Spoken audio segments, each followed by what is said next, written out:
Hello and welcome to the latest video on my top 1000 countdown. On this video we're going numbers 330 down to 321, nearly at the top 300, nearly at the last 30 videos. So let's go to fighter number 330 now. That fighter is Rube Ferns. Now Rube Ferns beat 5 world champions, he fought 156 rounds against champions, and Ferns beat 2 Hall of Fame fighters, fighting 35 rounds against Hall of Famers overall. Now Ferns was a pre-rating era fighter, so he has no fights against rated opponents, and he scored a total of 32 knockouts, 10 knockouts in 3 rounds or less, and 2 knockouts in the first round. Rube Ferns was top 10 rated for 0 years, and his longest unbeaten run was a run of 11 fights.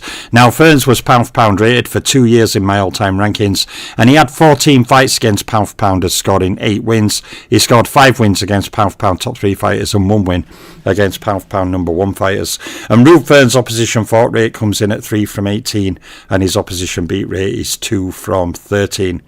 So Ferns had 12 fights against champions, including 8 wins, 4 loss, no draw, with 4 knockouts. He had 3 fights against Hall of Famers, including 2 wins, 1 loss, no draw, with 1 knockout.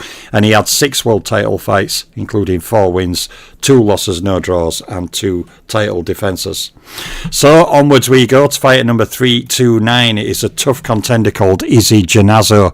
Now Izzy Jannazzo beat 3 world champions, he fought 140 rounds against champions, and he beat 2 Hall of Fame fighters, fighting 114 rounds against Hall of Famers overall. Jannazzo had a total of 45 fights against rated opponents, and he scored 8 knockouts, 2 in 3 rounds or less, 2 in the first round, and Izzy Jannazzo was top 10 rated for a total of 5 years. Now his longest unbeaten run was a run of 8 fights, and he was pound for pound rated for 0 years in my all-time rankings. Now Jannazzo had 14 fights against pound for pound fighters, scoring 2 wins. He scored 1 win against a pound for pound top 3 fighter and 1 win against a pound for pound number 1 fighter. And Izzy Jannazzo's opposition fought rate comes in at 6 from 18, and his opposition beat rate is 3 from 13. So he had 14 fights against champions, including 4 wins, 8 losses, 2 draws, with 0 KOs. He had 12 fights against Hall of Famers, including 3 wins, 8 loss, 1 draw, with 0 KOs, and he had 1 title fight that was a loss. So from Jannazzo in 329 we go to fighter 328. It's Canadian puncher at heavyweight Larry Gaines. Now Larry Gaines beat 4 world champions. He fought 46 rounds against champions, and he beat 2 Hall of Fame fighters, fighting 39 rounds against Hall of Famers overall. Larry Gaines had a total of 28 fights against rated fighters, and he scored 63 knockouts in his career, 42 knockouts in 3 rounds or less, and 8 knockouts in the first round. Now Larry Gaines was top 10 rated for 1 year, and his longest unbeaten run was a run of 30 fights. Now Gaines was never pound for pound rated in my all-time rankings. He had no fights against pound for pounders, and therefore scores no wins in the 3 pound for pound categories. And Larry Gaines' opposition fought rate comes in at 5 from 18, and his opposition beat rate was 4 from 13. So Gaines had 6 fights against champions. That includes 4 wins, 1 loss, 1 draw, with 1 knockout. He had 5 fights against Hall of Famers, including 2 wins, 3 losses, no draws, with 1 knockout. And Larry Gaines had 3 title fights. All 3 of them were wins, and he made 1 title defence. So from Larry Gaines, we go down to fighter 327 to a new entry this year, former coloured light heavyweight champion Lee Anderson. Lee Anderson beat 2 world champions. He fought 202 rounds against champions, and he beat 2 Hall of Fame fighters, also fighting 191 rounds against Hall of Famers overall. Lee Anderson had a total of 15 fights against rated opponents, and he scored 18 knockouts, 9 knockouts in 3 rounds or less, and 2 knockouts in the first round. Anderson was top 10 rated for 0 years, from the pre-rating era crossing into the rating era. So he's limited on what he could have done there, and his longest unbeaten run is a run of 11 fights. Now Lee Anderson was never pound for pound rated. He did have 16 fights against pound for pounders, scoring 4 wins. He scored 4 wins against pound for pound top 3 fighters, and 3 wins against pound for pound number 1 fighters. And Lee Anderson's opposition fought rate comes in at 5 from 18, and his opposition beat rate is 2 from 13. Good morning, mine. Just go off commenting on your other video. Oh, cool stuff. Oh, the middleweight graph at 30s, yeah. I got another 6 of those ready this morning, so I've got a whole pile of them to work through over the coming week. So on to Lee Anderson's fights against champions. He had 21, okay, scoring 7 wins with 12 losses, 2 draws and 2 knockouts. And he had 20 fights against Hall of Famers. That's more than many modern pound-for-pound fighters fight rated opponents. He has a record of 5 wins, 14 loss, 1 draw with 2 KOs. And Lee Anderson had 3 title fights with 1 title defence. In fact, I think I've messed up there. There's a defeat on there to Kid Norfolk. My apologies. In fact, I don't think he had 3 either. He had 2, 1 win, 1 loss, no defences. What I've done is I've not changed it from Gaines's, I think. Never mind. I'll double check that, but I think that's wrong.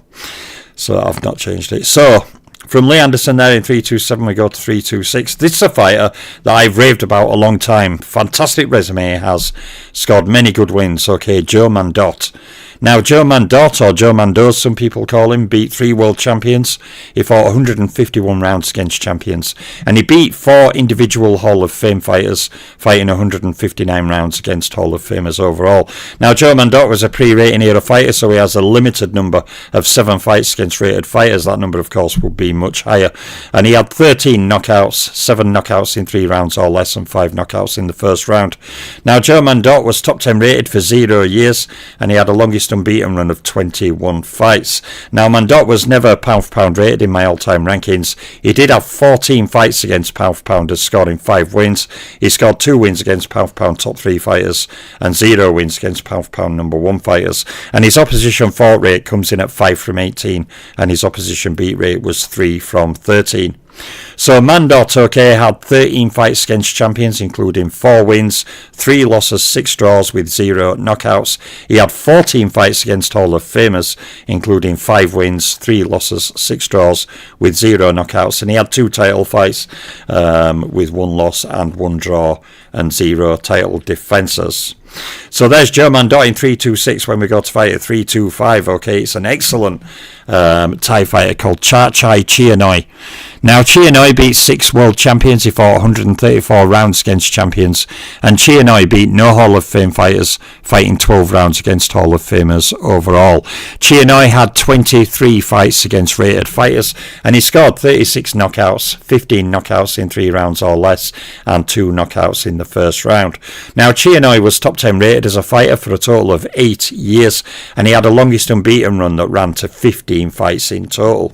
Now, Chianoi was pound for pound rated for 1 year in my all-time rankings, and he had 4 fights against pound for pounders. Chianoi scoring 2 wins. He scored 0 wins against pound for pound top 3 fighters and 0 wins against pound for pound number 1 rated fighters. I'm scanning here. Let's have a look. Yeah. So, sorry, pardon my distraction. So, Chachai Chianoi, his opposition fought rate, okay, comes in at 3 from 18, and his opposition beat rate was 2 from 13. So, Chachai Chianoi, okay, in terms of fights against champions, okay, he had 13, scoring 8 wins with 5 losses, no draws, with 3 knockouts. Chianoi had 1 fight against a Hall of Famer, that was a defeat, and in total he had 13 fights against 13 world title fights, including 9 wins, 4 losses, no draws, and 6 title defences. So, Chianoi is in 325. He's a fighter that I've long admired. Very, very good low weight fighter indeed. In 325. So on to fighter number 324. Okay, that fighter is Bobby Dobbs. Now, Bobby Dobbs, okay, former coloured lightweight champion, of course. And it was Bobby Dobbs, okay, who had one of my favourite comments in old newspapers when I was researching him years back. It was talking about his one of his fights with the Barbados Demon, Joe Walcott, and this tale of the fight kind of thing. So he used to have sometimes big page spreads or huge sidebars covering the fight and beforehand and round by round breakdown. So when he talked about before the fight, he said Bobby Dobbs were there, sat down in his corner, cool, calm, and then when first round started, it said he became like a flea on a hot skillet.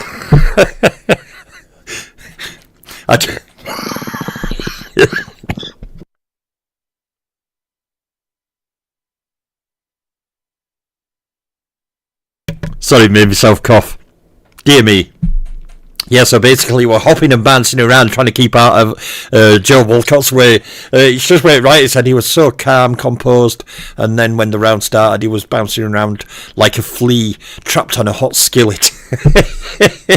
Yeah, so literally his feet just like he's bouncing, trying to keep out of his way. Barbados Walcott got him with body shots, he slowed him down and got him, but yeah, just a funny line, bouncing around like a flea trapped on a hot skillet. Oh God, they had some, I'll tell you something, back in day they had some colourful terms. Like in 1912 when Jack Johnson were going to fight Al Palzer, who's a complete novice compared to Jeanette McVeigh and them. And a few newspaper writers were calling him a yellow belly for not fighting Joe Jeanette. But at the time, Johnson wanted to fight in New York, and the New York Commission wouldn't allow two black fighters to fight for a title in New York. So the Jeanette Johnson fight couldn't happen in New York, so Johnson would have had to move venue. So Jeanette said, well, move venue, then I'll fight you anywhere. But Johnson chose someone else to fight, obviously. And then he famously told, he said, when Langford challenged him later, he said that he'd fight the winner, but that winner were going to be Joe Jeanette, because Jeanette has evolved into a much better all-round heavyweight than Sam Langford, and Joe Jeanette was going to beat Sam Langford, so Johnson would end up fighting Jeanette. And then when Sam Langford won in fairly convincing fashion, Jack Johnson said, right, so who am I going to fight anyway? Yeah, good result. Right, who am I going to fight now? Anyway, Bobby Dobbs, yeah, so that flea on a hot skillet, that just tickled me. I was just giggling, you know, like a 5-year-old who's been told something naughty in church. I mean, I was just giggling. It's just where he said it in paper. But anyway, Bobby Dobbs, okay, back on focus. Bobby Dobbs, he beat 3 world champions, okay, he fought 206 rounds against champions, and he beat one Hall of Fame fighter, fighting 57 rounds against Hall of Famers overall. Bobby Dobbs had 0 fights against rated fighters, being a pre-rating era fighter, and he scored a massive 81 knockouts in his career, 22 in 3 rounds or less and 0 in the first round. Now, Dobbs, of course, pre-rating era was never top 10 rated, and his longest unbeaten run was a run of 19 fights. Now, Dobbs was pound for pound rated for 1 year. He had 9 fights against pound for pounders, scoring 2 wins. He scored 2 wins against pound for pound top 3 fighters and 2 wins against pound for pound number 1 fighters. And Bobby Dobbs' opposition fought rate comes in at 6 from 18, and his opposition beat rate was 3 from 13. So Dobbs had 14 fights against champions. That included 4 wins, 7 losses, 3 draws. With 0 knockouts, he had 6 fights against Hall of Famers, including 1 win, 4 loss, 1 draw, with 0 knockouts, and he had 1 title fight that was a win. That was for that coloured lightweight title. Shout out to Drunk Irishman in the chat. So, Bobby Dobbs is in 3-2-4. I've been a bit dishevelled on this video. Need to refocus. So, onwards we go to Johnny Saxton. Now, Johnny Saxton, okay, beat 5 world champions. He fought 105 rounds against champions. And Saxton beat 3 Hall of Fame fighters, fighting 65 rounds against Hall of Famers overall. Saxton had a total of 30 fights against rated fighters, which sounds a lot, but actually a lot of people may not realise that's less than Pacquiao. Pacquiao actually passed that total in terms of fighting rated fighters, which for a modern fighter is a huge total. But there's also some other fighters who've passed 30 in modern era. One is Bernard Hopkins, another is Roy Jones Jr. There are some fighters who have passed that 30 mark. Floyd Mayweather doesn't, he's 27. But there are some fighters who've hit past that 30 mark. So, especially with Pacquiao's recent comeback as well. So Johnny Saxton scored 21 knockouts, okay, 11 in 3 rounds or less and 3 in the first round. Now, he was top 10 rated for 6 years, okay, he had the longest unbeaten run of 40 fights, and he was pound for pound rated for 1 year. Now, Johnny Saxton had 8 fights against pound for pounders, scoring 5 wins. He scored 3 wins against pound for pound top 3 fighters and 2 wins against pound for pound number 1 fighters. And Johnny Saxton's opposition fought rate comes in at 3 from 18, and his opposition beat rate was 3 from 13. 13. So Saxton had 10 fights against champions. That included 5 wins, 5 loss, no draw, with 0 knockouts. He had 6 fights against Hall of Famers, including 3 wins, 3 loss, no draw, with 0 knockouts. And Saxton, all in all, had 5 world title fights. That included 2 wins, 3 losses, no draws, and 0 title defences. You know, it's going to be nice when I finish my top 1,000, because I do enjoy doing them, but they are very, very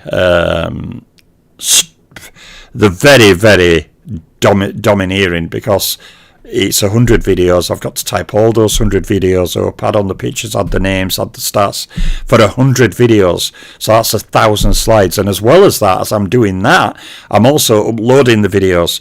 So it is an absolute grind, okay, but I am getting there. I've sped up over the last few weeks. This speed will continue. I'll get it done before end of October, and then, you know, I can chill out and just do career videos. That's going to be me chilling out, and of course me graph charts.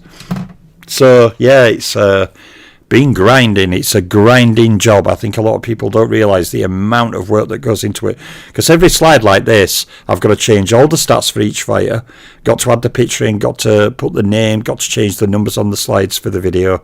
It is a lot of work. Somehow I do it. I don't, even to this day, I'm not sure how sometimes, as well as working full time, having a life. No, actually, it doesn't consume my life, mate. Actually, it's funny, but I still get family time. I still, you know, do everything I'm meant to do as a father and everything. So yeah, I suppose it's, what would they call it in employment? Effective time management. So I prioritise those times when I know I can get stuff done, and don't prioritise times I can't get stuff done. And somehow I manage to get through it.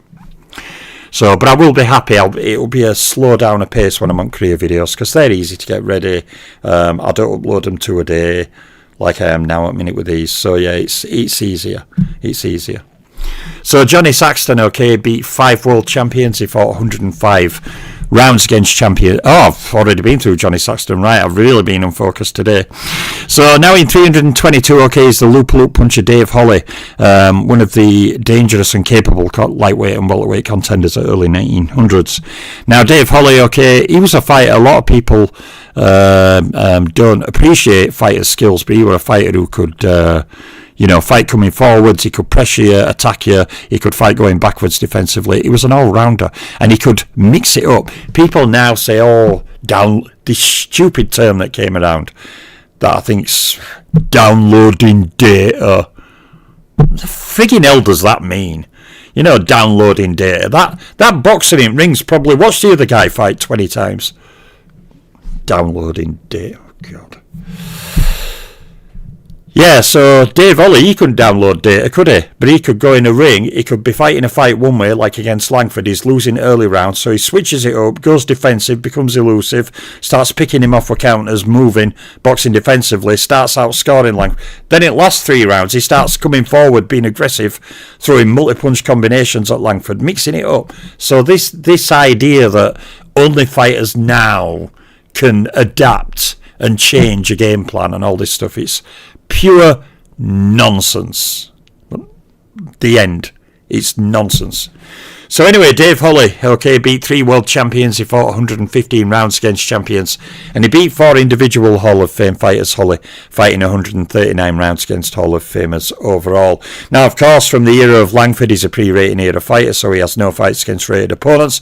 My, how that would be different. And he had 30 knockouts, okay, 17 knockouts in 3 rounds or less, and 4 knockouts in the first round. Now, Holly was top 10 rated for 0 years, and he had the longest unbeaten run that ran to 27 fights. Now, Holly was pound for pound rated for 1 year in my all-time rankings, and he had 17 fights against pound for pounders, scoring 4 wins. He scored 2 wins against pound for pound top 3 fighters, and 1 win against pound for pound number 1 fighters. And his opposition fought rate was 5 from 18, and his opposition beat rate was 2 from 13. So Holly had 13 fights against champions, including 3 wins, 6 losses, 4 draws with 0 knockouts. He had 17 fights against Hall of Famers, including 4 wins, 8 losses, 5 draw with 0 knockouts. And Dave Holly had 0 world title fights. So onwards we go, okay, to a fighter called Jock McAvoy in 3-2-1. Go! Jock McAvoy beat one world champion, okay, he fought 44 rounds against champions, and he beat one Hall of Fame fighter, fighting 90 rounds against Hall of Famers throughout his career. Now, McAvoy only had a total of 15 fights against rated fighters, and he scored a massive 88 knockouts, okay, 41 knockouts within 3 rounds or less, and 9 knockouts were in the first round. Now, McAvoy was top 10 rated for a total of 7 years, and his longest unbeaten run was a run of 26 fights. Now, McAvoy was never pound for pound rated in my all-time rankings. He had 2 fights against pound for pounders, scoring 0 wins in the 3 pound for pound categories, and McAvoy's opposition fought rate comes in at 5 from 18, and his opposition beat rate is 4 from 13. So McAvoy had 5 fights against champions. He scored 1 win with 4 losses, no draws, and 1 knockout. He had 6 fights against Hall of Famers, including 1 win, 5 loss, no draw with 0 knockouts, and he had 1 title fight that was a defeat. But don't let his poor record in those limited fights against champions and Hall of Famers confuse you. He was a dangerous fighter and a dangerous puncher. So Jock McAvoy ends this video. I do apologise, I've been a bit distracted during this video. My apologies. I will refocus for the next one, where we go 320 to 311. Okay, so I'm nearly at the top 300. Okay, but that's my latest video for now. Today, through the day, I will be getting another 1 or 2 videos ready. I think I've only got 13 videos to get ready now, and I'll also be adding more people into my new top 1,000 scoring system that is going to really shake things up. But at the moment I'm kind of liking the results, so I'll see how it goes. But yeah, Unboxing Librarian, I'm out for now.